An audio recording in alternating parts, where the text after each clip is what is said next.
ஃப்ரண்ட்டில் இது பார்த்துட்டு பாருங்க, இந்த லுக்கு அப்படியே ஒரு கண்ணு மாதிரி இருக்கும். பையன் ரேடியேட்டர் ஓடுறோம் இந்த மாதிரி இதில் இன்பில்ட்டாக பண்ணுற மாதிரி ஒரு இது பண்ணியிருக்கேன். உங்களுக்கு டிரைவிங் பிடிக்கும் அப்படின்னா அது தகுந்த ரோடு. நான்லாம் தேர்ஸ்டே நைட் கிளம்ப வேண்டியது, எனக்கு வெனஸ்டே நைட்டு நான் சென்னையில் இருந்தேன். சென்னையில் நான் அன்றைக்கி ஒரு 10 நிமிஷம் மழை பெஞ்சிச்சு. பேஞ்சு விட்டோன்னே சூடு கிளப்பி விட்டுருச்சு, தூக்கமே வரல. நானும் திரும்பி திரும்பி படிக்கிறேன். ஒரு சைடு படுக்கிற, ஒரு சைடு வந்து ரைடு போகிறோன்ற அது ஒரு என்ஜாய்மெண்ட்டு, இன்னொரு சைடு வேக்காடு வேறு, தூங்க முடியல. நானும் ஒரு 2:30-3 மணி வரையும் பார்த்தேன், தூங்கவே இல்லை. அதுக்கப்புறம் லைட்டாக ஒரு தூங்கின ஒரு 1/2 மணி நேரம், திருப்ப முழிப்பு வந்துருச்சு ஒரு 3:30க்கா. திரும்பி படுத்துட்டு அப்புறம் 4 மணிக்கு காலையிலே ஏஞ்சி போய் குளிச்சுட்டு, சரி குளிச்சிட்டானா எதனா பாடி கூலாகி தூங்குவானான்னு பார்த்தேன். அப்பயும் தூங்கலை. சரி அப்படியே 4 மணிக்கு குளித்து, அன்றைக்கி நைட்டும் தூக்கம் இல்லை. அடுத்த நாள் காலேஜ் அட்டன் பண்ணிவிட்டு திருப்பியும் பஸ்ஸில் வந்து அங்கேருந்து ஒரு 250 கிலோமீட்டர் பஸ்ஸில் வந்து இங்கே கிருஷ்ணகிரியில் 9:30க்கு இறங்கி திருப்பியும் 10 o'clock கிளம்பி இங்கே டோல்கேட்டுக்கிட்ட ஒரு முனீஸ்வரன் சாமி இருக்கும், அங்கே பூஜை போட்டுட்டு திருப்பியும் ரைடு. அன்றைக்கி நைட்டு தூக்கம் இல்லை. அடுத்த நாள் அன்றைக்கி நைட்டு தூக்கம் இல்லை. திருப்பி அடுத்த நாள் வந்து ஒரு 9 மணி கிட்டத்தட்ட 2 நாளாக தூக்கம் இல்லாமல் கண் ஒரு பக்கம் எரியுது. டிரைவர் சீட்டில் உட்காந்தா கூட எனக்கு அந்த தூக்கம் தெரியாது. அந்த இப்போ எங்கள் அண்ணா ஓட்டுறானா பின்னாடி உட்காந்து மேப் பார்க்கும்போது, அந்த ஃபோன் பார்க்கும்போது தான் சரியான கண் எரிச்சல். அதனால மேனேஜ் பண்ணிக்கினேன். அந்த டிரைவர் சீட்டில் உட்காந்தா ஒன்றும் தெரியறதில்ல, அந்த பின்னாடி சீட்டில் எங்கன்னா உட்காந்தா தான் ஒரு மாதிரி அந்த கண் எரிச்சு மேப் பார்த்து சொல்லிட்டு வருது. அதெல்லாம் ஒரு மாதிரி கண் எரிச்சலாக இருந்துச்சு. மற்றபடிலாம் கரெக்டாக தான் இருந்துச்சு. இன்னொன்று எங்கள் மாமா கூட ஓட்டுறதுனாலே எனக்கு ஒரு தனி ஃபீல் தான். அவர் எப்படின்னா சின்ன வயசில் அவரை பார்த்து தான் எனக்கு டிரைவிங் வேகமாக ஓட்டணுன்ற, வேகமானா ஓரளவுக்கு ரஷ்ஷாக ஓட்டணும், அந்த மாதிரி ஒரு த்ரில்லிங்காக ஓட்டுற இது ஃபீலே சின்ன வயசில் அவரை பார்த்து தான் எனக்கு வந்ததே ஃபஸ்ட்டு. ஆனால் காரு வந்து முன்னாடியே எனக்கு கார்ஸ் அதெல்லாம் பிடிக்கும். இப்போ சின்ன வயசுல அந்த 4 வீல் 4 வீல் கார்ஸ், அந்த பெடல் மிரிச்சா போகிற மாதிரி, அப்புறம் 3 வீலு சைக்கிளில் பின்னாடி வீலில் நிறைய காரை வச்சு 3 வீல் சைக்கிள்லாம் உடச்சி அந்த பின்னாடி வீல்லாம் ஜாயின் பண்ணி லாரி மாதிரி ஓட்டுறது, அது சின்ன வயசுலேருந்தே பிடிச்சிருந்துச்சி. ஆனால் இந்த வேகமாக ஓட்டுறது கொஞ்சம் அந்த டிரைவிங் மேலே இன்ட்ரெஸ்ட்லாம் எங்கள் மாமா பார்த்து தான் வந்துச்சு. மோஸ்ட்டாக நான் 5th வரையும் எங்கள் மாமா காரில் தான் இருப்பேன். குவாலிஸ் எப்படின்னா ஃப்ரண்ட்டில் வந்து அட்டாச் சீட்டாக இருக்கும், எப்படின்னா ஒரு பெரியவங்க இன்னொரு சின்ன பசங்க உக்காரலாம், அந்த லெவலில் இருந்துச்சு. எப்போ அந்த 5th வரையுமே அந்த சீட்டில் தான் எங்கள் தாத்தா அந்த சீட்டில் உட்காருவார் லெஃப்ட் சைடில். நான் அந்த கியர் போகிற இடத்துல கரெக்டாக அங்கே உட்காந்துப்பேன். உட்காந்து நான் டிரைவிங் கற்றுக்கணும் வந்து அப்சர்வ் பண்ணுவேன். சின்ன வயசுலேருந்தே நான் தூங்குறது வந்து இப்போ இல்லை, தூங்காமலே இல்லை. 4th 5thலேருந்தே நான் தூங்க மாட்டேன். எங்கன்னா ட்ரிப்பு போனாலே இல்லை ஓட்டுறவங்க இருந்தால் கூட ஓட்டுறவங்கள வேடிக்கை பார்த்துனே வரும், அவங்க எப்படி கியர் ஷிஃப்ட் பண்ணுறாங்க, எந்தெந்த இடத்துல எப்படி ஓட்டுறாங்க, இந்த மாதிரிலாம் ஓட்டுன்னு வந்து நான் நிறைய கற்றுக்கணுன்னு வந்து நாலேஜ் வந்து ஒருத்தர்கிட்ட அப்சர்வ் பண்ணிப்பேன். நிறைய இன்னொரு சபரியங்கள்னு ஒரு டிரைவர் இருப்பார். மீன்ஸ் எங்கன்னா லாங் போனோன்னா எங்கள் காருக்கு அவர் அப்போ கூப்பிடுவோம். அவர்கிட்ட வந்து நிறைய இந்த நைட் டைம்லலாம் டெயில் பிடிச்சி ஓட்டுறது, அவரெலாம் நிறைய நாலேஜ் எனக்கும் அவர் ஷேர் பண்ணார். எங்கள் மாமாக்கிட்ட வந்து நான் கற்றுப்பேன். அவர் சொன்னதில்லை, ஆனால் நான் பார்த்துப்பேன் அவர்கிட்ட எப்படி ஓட்டுவார். என்னென்னா எங்கள் மாமா வந்து கீர் கட் பண்ண மாட்டார். இப்போ நான் போகிறேன்னு வைங்களேன், இந்த லாரி வந்து எனக்கு தெரிஞ்சிருச்சு, இப்போ இந்த இடத்துல போய் எனக்கு இந்த லாரி தெரிஞ்சிருச்சு, நான் ஸ்லோ பண்ணிட்டேன் பிரேக் மூலியமாகவே. இப்போ நீங்கள் ரஷ் அடிக்கும் போதோ ஹில்ஸில் அடிக்கும் போதோ வந்து உங்களுக்கு தெரியாது ஆப்போசிட்டில் எந்த வண்டி வருது, இல்லை ஒரு ஸ்பீட் பிரேக்கரே வருதுனாலும்.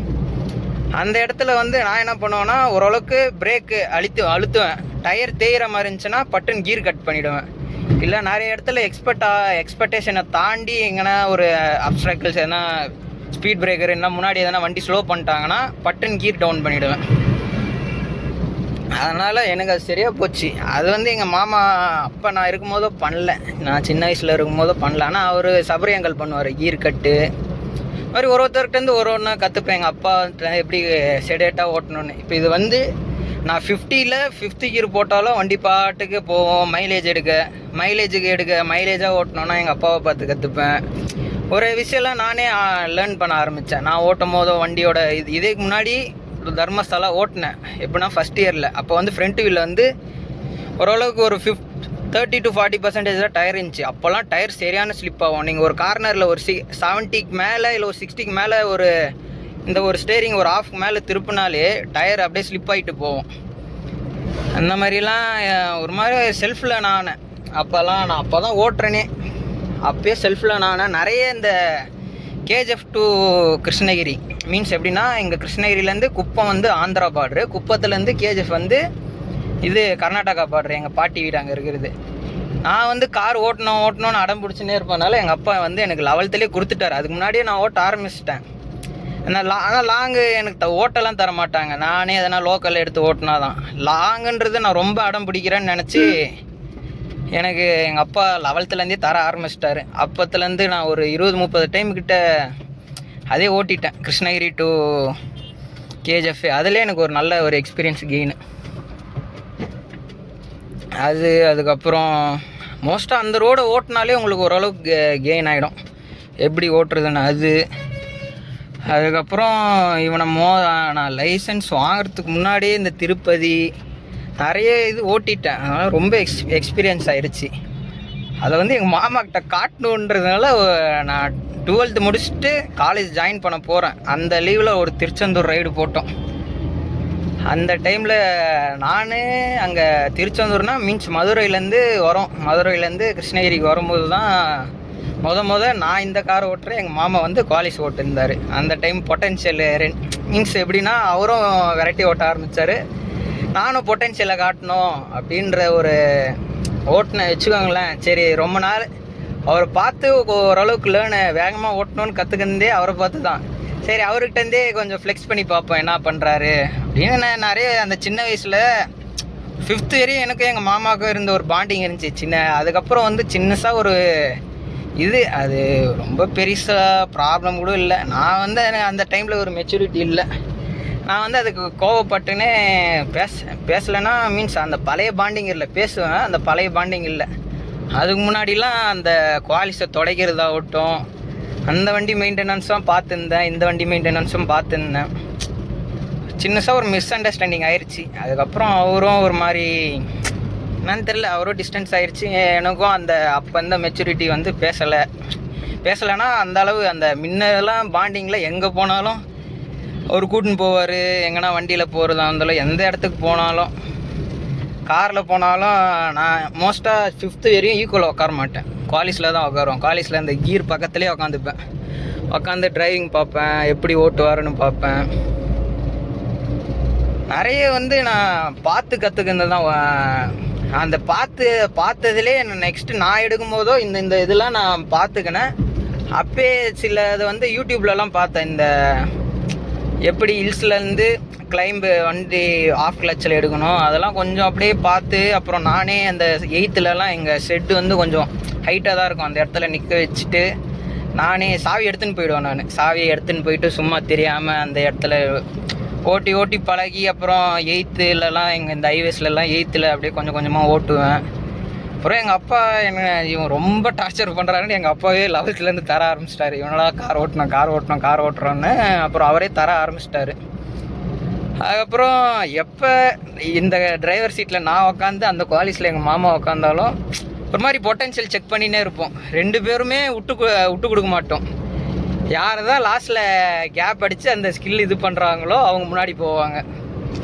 மாதிரி நல்லா தான் இருக்கும். அது ஈகோன்றது இல்லை, எப்படின்னா எப்படி சொல்கிறதுன்னு தெரியல. அந்த ஒரு மாதிரி பொட்டன்ஷியல் நானும் விட்டு தர மாட்டேன், அவரும் ஒரு மாதிரி சரி என்ன எப்படி தான் ஓட்டுறான்னு அவரும் செக் பண்ணுவார் நான் ஓட்டுறத.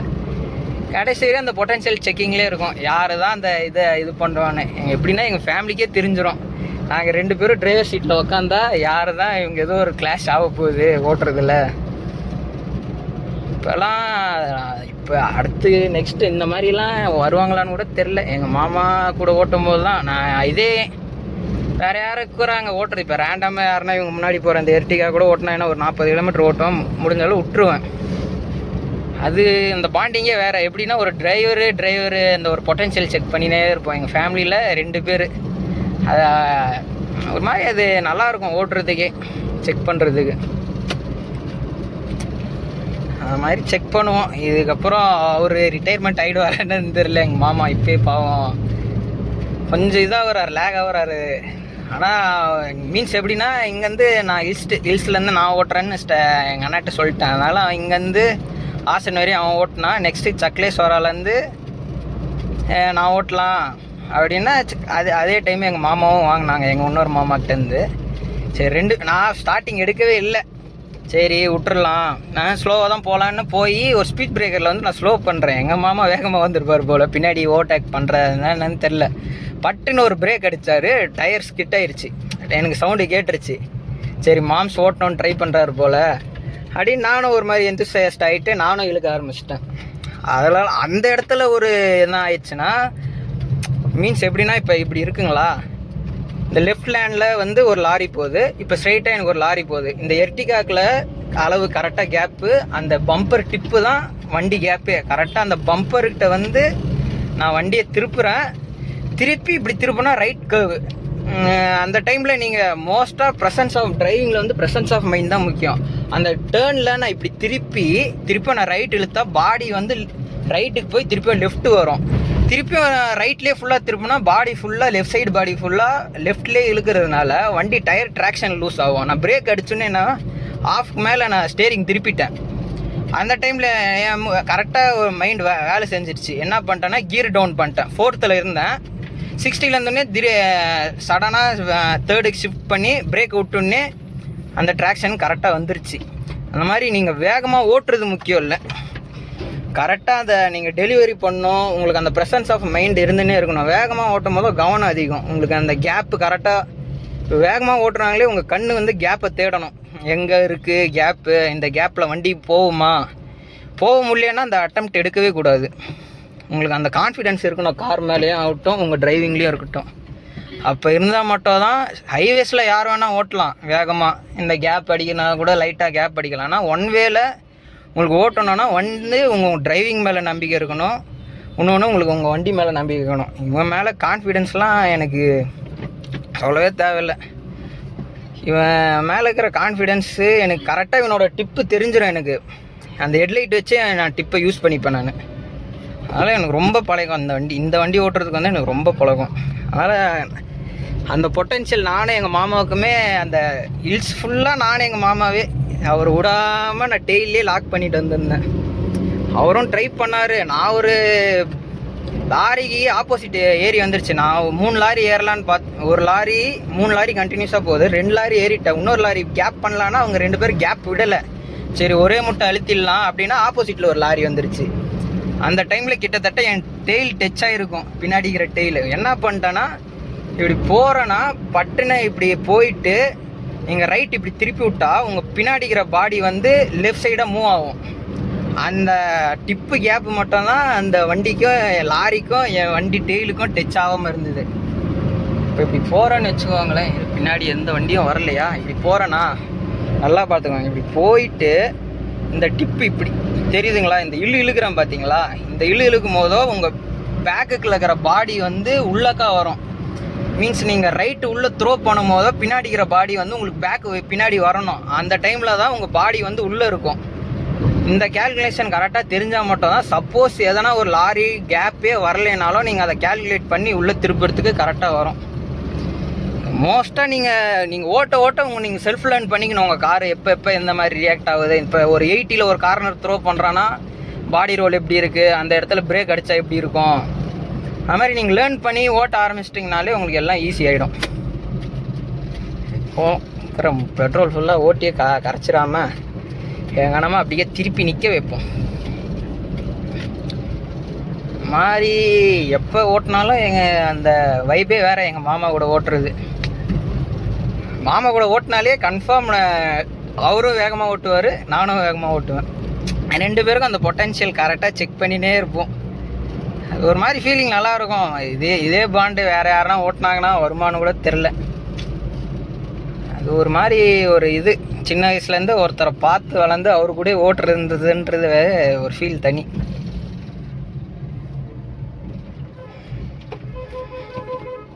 அவர் இப்போ வயசாயிருச்சு, எனக்கு தெரிஞ்ச ஒரு இப்போ ஓட்டுறது ஈக்குவலாக ஓட்டுறதுன்றது வேறு. ஆனால் முன்ன ப்ரைமில் ஓட்டுவார் அவர். என்னன்னா கீர் கட் பண்ண மாட்டார். எனக்கு அது தெரியும். நான் அப்பத்துலேருந்து சின்ன வயசுலேருந்து ஃப்ரண்ட்டில் உக்காந்ததுனால எனக்கு தெரியும். இது இப்போ எப்படின்னு தெரியல. அப்போ வந்து அவர் கீர் கட் பண்ண மாட்டார். எங்கன்னா போய் பட்டுன்னு எதனா சடனாக ஒரு அப்ஸ்ட்ராக்கிள்ஸ் ஆகட்டும், இல்லை எதனா ஸ்பீட் பிரேக்கர் பட்டுன்னு வந்துருச்சுன்னா அவர் வந்து பட்டுன்னு பிரேக்கை தான் மிதிப்பார். முன்னாடி போய் நிற்க வச்சிடலாமா, வண்டி சவுண்டாக இருக்குது. பட்டுன்னு பிரேக் அழுத்துவார். அது ஒன்று தான், அது ஒன்றுனால டயரை தேயிடுது. நானும் ஒரு இடத்துல டயர் ஒரு லைட்டாக ஸ்லிப் ஆகிற மாதிரி சவுண்டு வந்துட்டாலே நான் பிரேக்லேருந்து கால் எடுத்துகிட்டு கீர்லேயே நான் மேனேஜ் பண்ணிவிடுவேன். அதுக்குன்னு நீங்கள் கீர் கட் பண்ணுறதுனா போய் ஒரு 140 போய்க்கின்னு பட்டுன்னு எதனா பார்த்து தேர்ட் கீரில் ஏற்றினா கீர் பாக்ஸ் போயிடும். இப்போ அதோட லிமிட்ரு 120 130 லிமிட் ஆகுதுன்னா, நீங்கள் இப்போ ஒரு வண்டியை ஒரு 100 இருக்குது 110 இருக்குது, அந்த டைமில் நீங்கள் 5th தேர்டு கொண்டு வர்றது வந்து கரெக்டு. 140 போய் தேர்டு கீர் கொண்டு வந்தானா கீர் பாக்ஸ் போயிடும். அதனால் டிரைவிங்கை நீங்கள் அந்த வண்டியை புரிஞ்சுக்கிட்டு ஓட்ட பாருங்கள். அப்போ தான் எல்லாமே கரெக்டாக இருக்கும். நெக்ஸ்ட்டு வண்டி மாடிஃபிகேஷன் பற்றி வச்சுருக்கேன் நானும். சரி, எஃப்சி வரப்போகுது வந்து அடுத்த வருஷம் எஃப்சி தான். இப்போ அதனால் சீட்டும் கிழிஞ்சிருச்சு, தெரியுதுங்களா? அங்கங்கே சீட்டு கிழிஞ்சிருச்சு. வண்டியும் ஸ்டாக்கில் தான் இருக்குது. சரி, மாடிஃபை பண்ணலாம். 15 வருஷம் மாடிஃபை பண்ணாமல் ஸ்டாக்லேயே இருந்துச்சு வண்டி. நெக்ஸ்ட் டைம்னா மாடிஃபை பண்ணலாம் அப்படின்னு ஒரு ஐடியாவில் வச்சுருக்கேன் நானும். வண்டி ஃபோட்டோலாம் போட்டு இப்போதைக்கு ஃப்ரண்ட்டில் ஹெட்லைட் மாடிஃபை பண்ணினுப்பேன். மாடிஃபைனா மீன்ஸ் அந்த டிஆர்எல் மாதிரி போட்டிருக்கேன். இருங்க காட்டுறேன்.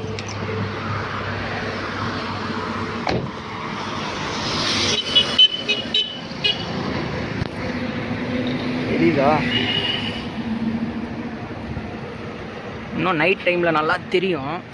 இப்போ வெளிச்சமாக இருக்குல்ல, டிஆர்எல் மாதிரி போட்டிருக்கேன். இன்னும் இதுலேயே நான் நிறைய ஐடியா வந்து ChatGPT கிட்ட கேட்டேன். வண்டி போஸ்ட் பண்ணிட்டு 1 மணி நேரமாக ChatGPT போட்டு புளிஞ்சிருந்தேன். கொடுத்து இந்த மாதிரி ஸ்டிக்கர் கொடு, இந்த மாதிரி எனக்கு ஃப்ரண்ட்டில் வியூ வரணும், ஸ்டிக்கரிங் இந்த மாதிரி வரணும், அலாய் வீல்ஸில் பிளாக் ரெட்டுன்ற மாதிரி அந்த ஒரு தீமில் வரணும்னு போட்டு 1 மணி நேரமாக ChatGPT புளிஞ்சு ஒரு தீம் 2 தீம் கிட்ட எடுத்திருக்கேன். அதுக்கு தகுந்த சோர்ஸும் ட்ரை பண்ணிட்டேன். ஹெட்லைட்டில் வந்து சென்னையில் பார்த்தேன். சென்னையில் அந்த மாதிரி கஸ்டமைஸ் பண்ணி தரேன்னு சொல்லிட்டாங்க. இல்லையா, அந்த கீழே பம்பர் கீழே இருக்கிறதுக்கு இன்னொரு இடத்துல பார்த்து வச்சுருக்கோம். அவங்களும் கஸ்டமைஸ் பண்ணி தரேன்னு சொல்லியிருக்காங்க. அவ்வளோதான். ஒன்ஸ் இவனை மாடிஃபை பண்ண ஸ்டார்ட் பண்ணிட்டா ஒரே டைம் எல்லாமே இன்டீரியரு எக்ஸ்டீரியரு எல்லாம் ஒரே டைம் ஒரு இதாக மாடிஃபை பண்ணலான்னு. அதனால் அதுக்கு முன்னாடி நம்மளுக்கு ஒரு ஐடியா வேணும்ல, எப்படி நம்ம வண்டி வரணும்னு. அதனால் எல்லாம் எடுத்து வச்சுட்டேன்.